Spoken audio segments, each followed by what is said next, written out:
These NBA players suck, y'all. LeBron, give me 25 tonight. Easy. KD, give me 25. Easy. Anthony Davis, 8 rebounds. He averaged 11. David Booker, 1-3. Easy. Stop this losing streak. That's what I meant. Would be the. I know what I said, but you know what I meant. No, I don't. Come on, man. You players, pick it up. 0-5. Thank you, Jalen. You got this. Guarantee it then. Guarantee. We're going to win. We're going to stop this winning streak. 559 versus 562. Two numbers that are shaking up the basketball world right now. What do they mean? They're the number of 30-point games for LeBron and MJ. But here's the kicker. LeBron's played 8 more seasons than Jordan. How's that even possible? Chuck's breaking it down, and trust me, you're gonna want to hear this. You know what's wild? LeBron's been in the league for what feels like forever, but he's still playing catch up with MJ's records. Since he bought these bombs y'all be showing every week. Okay, LeBron, one of the greatest ever, can't give me 25 points. KD, one of the greatest ever, can't give me 25 points. Anthony Davis, 8 rebounds. And he's second in 30-point games now with 559. MJ's got 562. See, now, Ernie. What? That's an amazing stat. That's easy.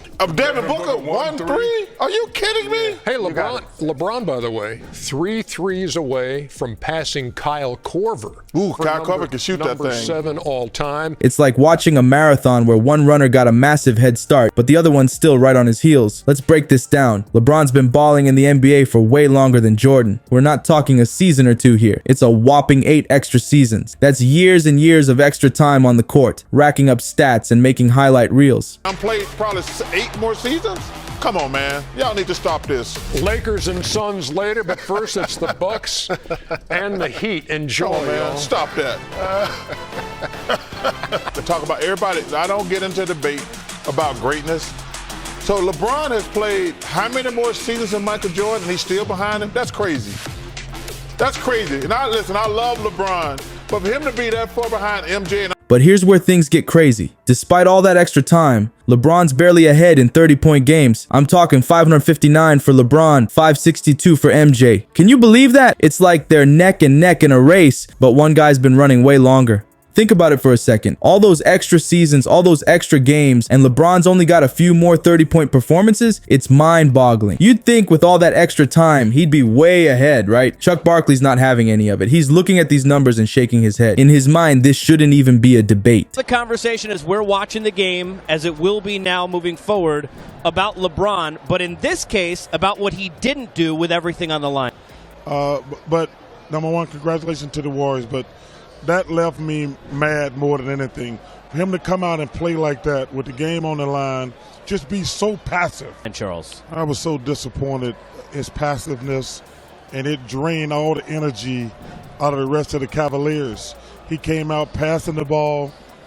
I wanted to see somebody fight to the finish. He's probably thinking, how can LeBron be the GOAT if he can't blow past MJ's records with all this extra time?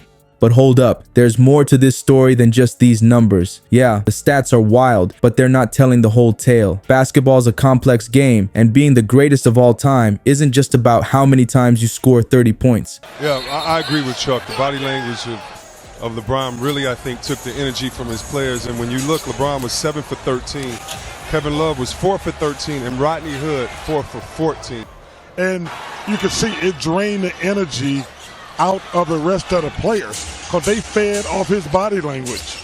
Just disappointed personally. Next up, we're going to dive into why these stats are shaking up the GOAT debate so much. It's not just about the numbers, it's about what they mean for LeBron's legacy, how they stack up against MJ's career, and why people like Chuck are getting so fired up about it. Trust me, this debate's just getting started, and it's about to get even more interesting. You won't believe this, but numbers aren't everything in the GOAT debate. Yeah, we've seen the stats, but there's so much more to it. I see in person for the rest of my life who try to tell me LeBron James is good as Michael Jordan.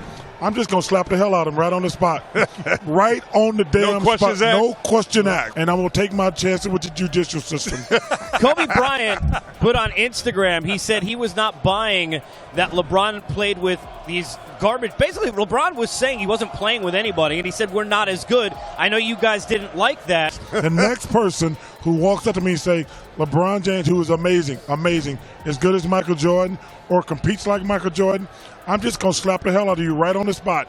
Chuck Barkley, he's losing it over all this LeBron GOAT talk. He's pretty much yelling, y'all need to stop this nonsense. But here's where it gets wild. LeBron's not just chasing MJ's records. He's about to pass Kyle Korver in three-pointers made. Kyle Korver, that's insane for a guy who isn't even known as a shooter. LeBron's just 3 threes away from taking that spot. It's like he's playing a whole different game out there.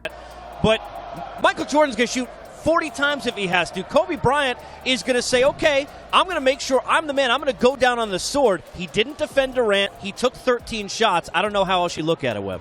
There's less room for error.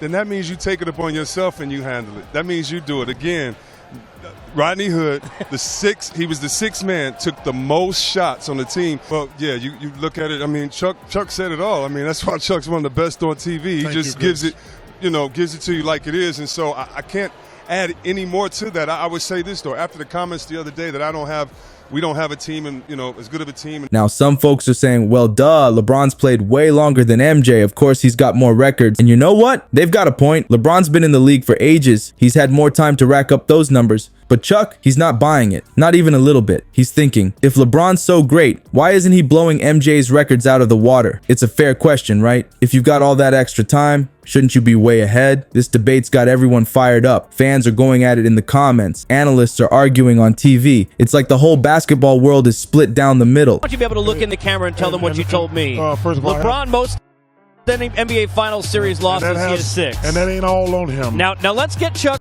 Please tell America or female, whoever tells you that MJ is not as good as LeBron. I'm just going to say this. Any media person that I see in person for the rest of my life who try to tell me LeBron James is good as Michael Jordan, I see the best player in the game today put the team on his back and make something happen. Casey, what bothers me, these two guys are great players. Great players. You've got Team LeBron on one side, Team MJ on the other, and they're both ready to throw down. But Chuck, he's not budging an inch. He's standing firm, waving that MJ flag high. In his mind, the numbers don't lie. MJ did more in less time, and that's what matters. He's looking at LeBron's career length, the quality of competition, all of it, and he's still saying MJ's the GOAT. So what does all this mean for LeBron's legacy? That's the million-dollar question. Is he the GOAT because he's breaking all these records, or does the fact that it's taken him longer make a difference? It's not just about the numbers anymore. It's about impact, efficiency, and what it really means to be the greatest of all time. So there you have it, folks. The numbers are close, but Chuck's not buying the LeBron GOAT talk. He's looking at those stats and saying, no way. But here's the thing. Is it really just about the numbers? Think about it. LeBron's breaking records left and right, even about to pass Kyle Korver in threes. That's wild for a guy who's not even known as a shooter. But Chuck's still not impressed. He's thinking, if LeBron's so great, why isn't he way ahead of MJ? What do you think? Are stats everything in this GOAT debate, or is there more to being the greatest? Maybe it's about how you play the game or how you inspire your teammates, or maybe it's something we can't even measure. This debate's not ending anytime soon, that's for sure. So let's keep it going. Drop your thoughts in the comments. Are you Team LeBron or Team MJ? Let's hear it.